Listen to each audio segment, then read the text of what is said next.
اعوذ باللہ من الشیطان الرجیم بسم اللہ الرحمن الرحیم۔ ایم ایس نیوز HD5 کے ناظرین السلام علیکم۔ امید ہے کہ آپ لوگ سب خیریت سے ہوں گے۔ آج کا جو ہمارا مین ٹاپک ہے وہ ہے کہ عمران خان کا موقف ہائی کورٹ میں سچ ثابت ہوا اور 9 مئی کو ثابت کرنے میں ناکام رہا۔ آپ کو معلوم ہوگا کہ ایک فیصلہ آیا تھا سیشن کورٹ نے PTI کے 20 لوگوں کو 10 اور 15 سال قید کی سزا سنا دی گئی اور ان لوگوں کو گرفتار کر لیا گیا اور جیل منتقل کر لیا گیا تھا۔ اس پر PTI کے کارکنوں اور ورکروں نے اس کو چیلنج کیا اور اس کو عدالت نے درخواست دی۔ تو یہ جج جو لائے گئے تھے ایک سندھ سے اور جو نئے جج لائے گئے تھے اعظم خان جو اسٹیبلشمنٹ کے ٹاؤٹ جج ہیں، ان کے پاس لگا تو میرا خیال تھا کہ یہ درخواست مسترد تو نہیں کریں گے، لیکن ایک 4-5 ماہ اس پر یا سال کے قریب اس کا وقت لیا جائے گا۔ تو ٹاؤٹ جج ہے نا، تو اسٹیبلشمنٹ کے ٹاؤٹ جج لائے ہوئے تو ان سے انصاف کی توقع کرنا بھی ویسے گناہ ہے۔ جو اسٹیبلشمنٹ کے ٹاؤٹ جج لائے تو بابر فروخ ستار بابر امان نے ان کے وکیل تھے اور درخواست دی۔ پہلے درخواست پر نوٹس جاری ہوئی، پھر سماعت پر نوٹس جاری ہوئے اور ان پولیس پروسیکیوٹر سے جواب طلب کر کے تو دوسری سماعت ہوئی تو اس پر میں حیران طور پر یہ کہہ رہا ہوں کہ ان لوگوں کو 5-6 لوگوں کی جب 7-8 لوگوں کی درخواست تھی وہ منظور کر لی گئی اور بریت کی درخواست منظور کر لی گئی اور پروسیکیوٹر ثابت کرنے میں ناکام رہا۔ دیکھیے آپ کو معلوم ہوگا کہ نچلی عدالتیں جیسے سیشن کورٹ اب ڈاکٹر یاسمین راشد کو سزا دینے کی تیاری ہے، عمر صفوت چیمہ کو سزا دینے کی تیاری ہے اور اعجاز چودھری اور صنم جاوید کو بھی سزا دینے کی تیاری ہے۔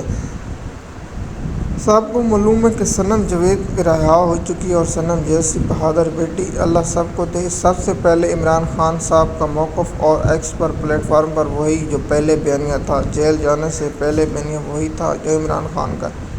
بیرسٹر گور علی عمران خان کا بیانیے کا وزن نہیں اٹھا سکتا، سلیمان اکرم راجہ عمران خان کا بیانیے کا بوجھ نہیں اٹھا سکتا، علی امین گنڈا پور، شہید خٹک اور عمر ایوب، شبلی فراز اور بہت سے لوگ ہیں جو عمران خان کا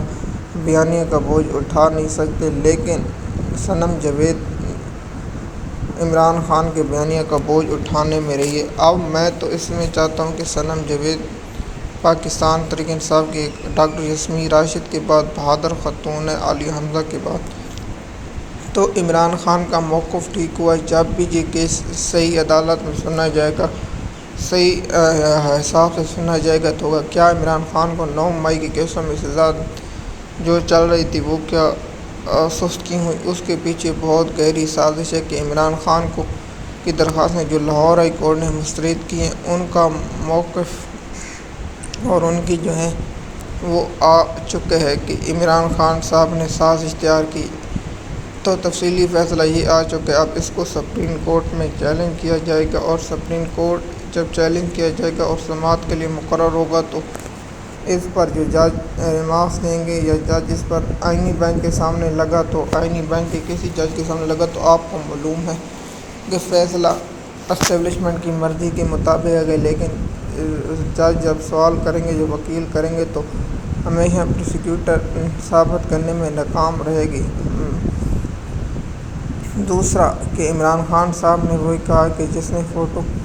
اور CCTV چوری کی ہے، 9 مئی کا سب سے بڑا کردار وہی ہے، کیوں نہیں لائی جاتی؟ سب سے بڑا CCTV ہوتے ہیں، اگر CCTV آ جائے تو PTI کا جو عمران خان کا موقف ہے وہ غلط ہو جائے، لیکن کیا ہوگا؟ عمران خان کا موقف ہائی کورٹ میں اس لیے سچ ثابت ہوتا ہے کہ یہ کہتے ہیں کہ 1-2 پولیس والے عمران خان کی ٹیبل کے نیچے سن رہے تھے جب عمران خان کہہ رہا تھا۔ دنیا کی تاریخ میں سب سے بڑا مذاق یہی ہے کہ 2 پولیس والے ٹیبل کے نیچے بیٹھ کر یہ گفتگو سن رہے تھے، تو آپ کو معلوم ہوگا کہ ایسا کیا ہوگا۔ اپنا پاکستان تحریک انصاف کو چاہیے کہ تمام عدالتوں سے 9 مئی کے کیسوں کو لاہور سپریم کورٹ میں لے جائے، وہاں درخواست تو یہ کیا ہوگا؟ تو نون لیگ اور عسکری بینچ سے تو انصاف کی امید نہیں کی جاتی، وہاں تو حکومت کی فتح ہوتی ہے اور حکومت کو عمران خان کی دھاندلی کی درخواستیں سماعت کے لیے نہیں مقرر ہیں، عمران خان کی جوڈیشل کمیشن کی درخواستیں نہیں مقرر، لیکن نون لیگ کی درخواست جاتی ہے تو عسکری ٹاؤٹ جج امین الدین خان عسکری، ٹاؤٹ جاج علی محمد مظہر خان اور حسن رضوی جیسے کردار، اور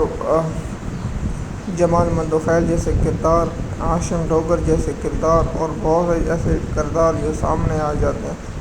ایم ایس نیوز کی ناظرین، مزید معلومات کے لیے آپ ہمارے چینل پر ہیں تاکہ آپ کو آنے والے وقت پر انفارمیشن ملتی رہے۔ شکریہ۔